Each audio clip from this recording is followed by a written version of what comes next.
এবার এতে দিয়ে দিচ্ছি 1 চামচ কাসুন্দি।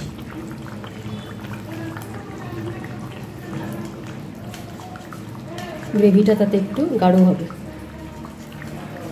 টেস্টও অন্যরকম হবে। এখন আমি দই মাছ করব, তার জন্য আমি মাছ ভেজে নিচ্ছি। এগুলো রুই মাছ 2 পিস, আর আরও 2 পিস, একসাথে 4 পিস করব।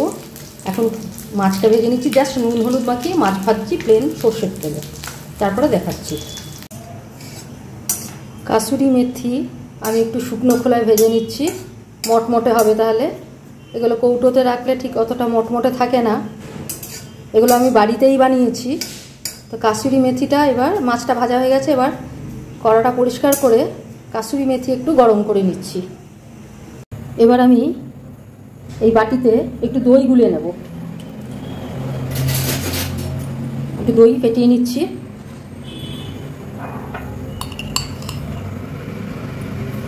হাংকার্ড নয়, এটা 2 চামচ মতো দই দিলাম। এটা একটু ফেটিয়ে নেব, আর এর মধ্যেই দিয়ে দেবো সর্ষে বাটা। এটা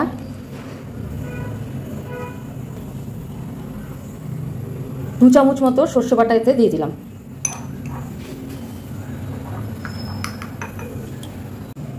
গুলে নিচ্ছি, দুটোকে একসাথে একটু গুলে নিচ্ছি। এবার আমি কড়াতে তেল দিয়েছি, তেলটা গরম হয়ে গেছে, মাছ ভাজা তেলটাই গরম হয়ে গেছে। এবার তাতে 4টে কাঁচা লঙ্কা দিয়ে দিলাম, একটু নুন ছিটিয়ে দিচ্ছি যাতে তেল না ছেটে। দিয়ে দিলাম একটু সামান্য নুন।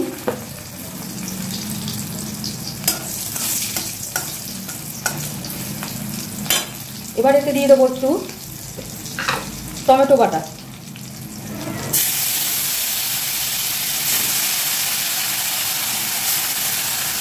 তিন চামচ মতো টমেটো বাটা দিলাম। এবার এতে দিয়ে দিচ্ছি হলুদ, হাফ টিস্পুন, ছোটো চামচের হাফ চামচ হলুদ দিয়ে দিচ্ছি।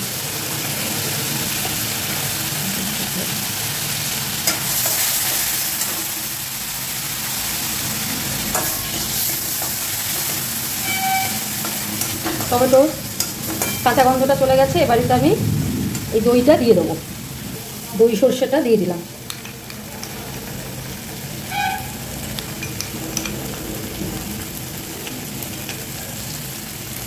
দিয়ে একটু ঘেটে নেব। এতে এবার দই গোলা জলটা দিয়ে দিচ্ছি।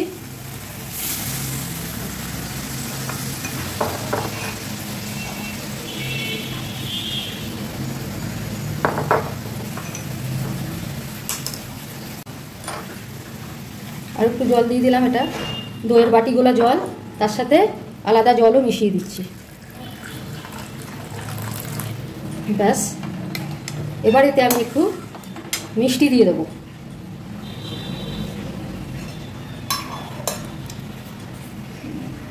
দিয়ে দিচ্ছি একটু চিনি। এখানে একটা কথা বলা দরকার, যারা নতুনদের জন্য বলছি, যে দই দিলে কিন্তু আঁচ বাড়ানো যাবে না, আঁচ কম, লো টু মিডিয়াম বা লোতে রাখলে বেশি ভালো হয়।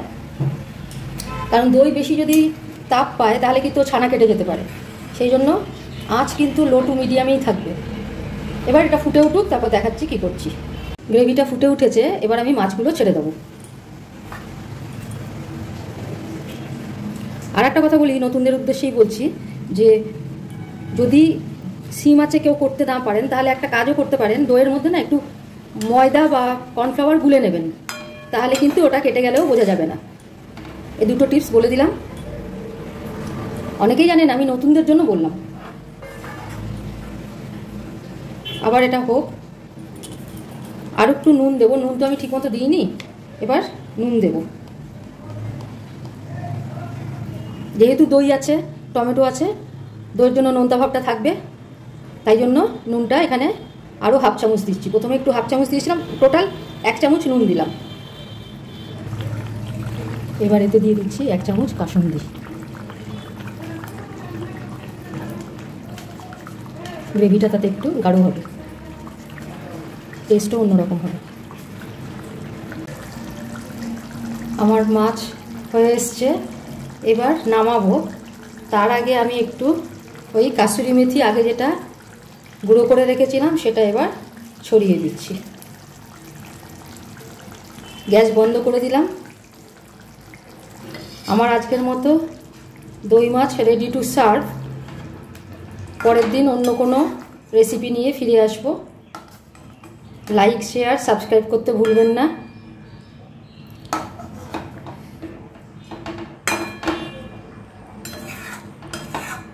ফিরে আসছি। আমার দই মাছ রেডি টু সার্ভ।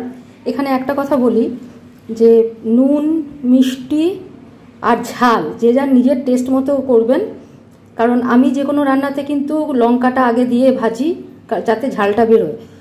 অনেকে আবার দেখেছি যে ঝালটা একদমই খান না, তো ঝাল দেন না বা একদম শেষে গ্যাস বন্ধ করে দিয়ে গোটা কাঁচা লঙ্কা উপরে দিয়ে দেন যাতে গন্ধটা আসে, ঝাল একদমই না হয়। তো কেউ একটু টক বেশি পছন্দ করেন, তো তারা একটু মিষ্টিটা কম দেবেন। যারা একটু মিষ্টি পছন্দ করেন তারা মিষ্টিটা বেশি দেবেন।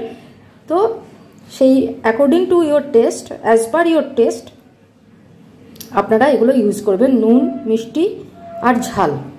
আজকের মতো আমার দই মাছ ready to serve. Like, share, subscribe করতে ভুলবেন না। ধন্যবাদ। পরের দিন আবার অন্য কিছু নিয়ে ফিরে আসছি।